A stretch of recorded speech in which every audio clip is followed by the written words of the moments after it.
Israel Adesanya, Paulo Costa. Everyone's talking about it. Money's on the line. Bettors who don't bet are betting. Fighters that don't fight are fighting over this. Who's going to win? Stay tuned. You know it's happening because you got Raul and your boy Danny coming up next.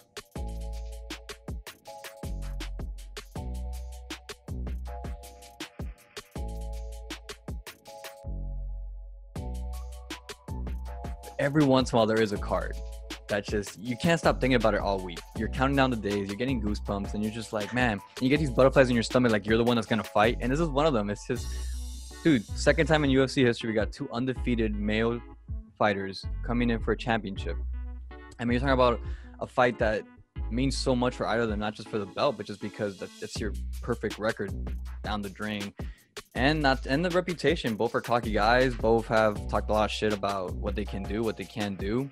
So it's gonna really hurt the ego of the loser, regardless of how it ends. I have chills, bro. This is where it's at, because not only is it just two guys who happen to be undefeated. No, it's for a belt, and it's not just for any belt. This is the best fighter since Anderson Silva held the belt. A lot of people would say. I don't know if you would agree with me, but this guy, and he also has that funk. He has that style. I mean, everybody's talking about Adesanya and how slick he is with his moves. One of the best fights of the weight class for sure. Adesanya gassed him. But with this fight, what's interesting is what's being talked about a lot. Number one is the styles.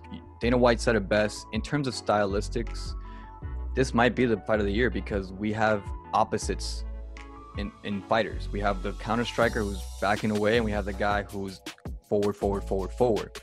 Then there's the other topic, which is endurance. Paulo never really has been tested for 5 rounds. You know, while Izzy obviously seems to be the more endurance fighter. You're talking about weight cut. Paulo has a much bigger weight cut than Izzy does. So when you talk about all these little factors in, it really comes down to, man, anything can happen. And if you look at the way that, for sure, styles is what makes fights. And when you have two styles of this nature, where they're literally the yin and the yang of combat sports and in striking in general, and specifically striking, it's the yin and the yang. You have the train that comes forward with very decent hands. Paulo Costa is no joke for a reason, and Izzy has a lot to be worried about for a reason. This is what makes the fight really interesting, right? If we thought that there was no competition, this would be boring. But what makes it really fun is that we know deep in our hearts that if Costa gets a good 1-2, maybe uppercut down the middle, this fight could be over real quick.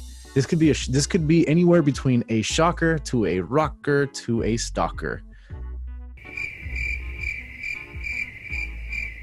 It's a good fight. I think if it goes the distance, it's going to be back and forth the entire time. I don't think it's going to be another Romero-Izzy fight where Romero's just standing there and Izzy doesn't know how to come in. And I also think that if it's a quick knockout or a quick TKO, it's definitely possible. But there's one thing we're not remembering. We keep thinking this is a kickboxing match. This is MMA. Paulo has some BJJ experience. In fact, he came up as a grappler. And Izzy hasn't really ever been tested. He obviously claims to be amazing at it. He says he's a blue belt that can choke out black belts. Sure, that's great, but how well you do in a gi BJJ class is not gonna translate into MMA. So I don't take his word for it.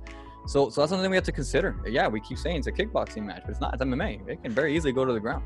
Does Paulo Costa have the tank to do that and weather Izzy's cardio for 3 rounds? I mean, a lot of people say yes. A lot of people say that given that how bulky he is a very well rounded guy in the cardio realm. So that's something that a lot of people are some people say he's got crap cardio. Other people are saying he's got great cardio. I think it's a little in between. I feel like he's more on the Romero side. If he shoots too many takedowns and they don't work, I think it'll slow down his power. I don't know if that's going to be in his camp, honestly. Although you're right, you're at a professional setting. You say, hey, let's think of how to make this a chess match as well. And everybody's expecting the striking war. Let's turn it into a grappling match. Yes, I'll entertain that, and I'll give you props if it happens. But I'm just saying, statistically, even though that's something that could be coached in Costa, I just don't see how a guy like Costa will do that. I just don't see it. And yeah, man, let's see what happens. I mean, a lot of people are going to be betting money, and a lot of our fans actually are gamblers. I've noticed. If you haven't read the comments. All right, guys, leave a comment below. Obviously, this is the question of the week: is Costa Adesanya freight train, counter striker? Which one do you think will win? Why? Leave a comment below, and make sure these comments fill up before the fight actually starts, because I don't want you guys bad mouthing either fighter and being the guy who said I told you so, because that's just jerk stuff. So once again, guys, make sure you like, subscribe. We'll see you on the next episode where we talk about this amazing fight. Later, Raul. All right.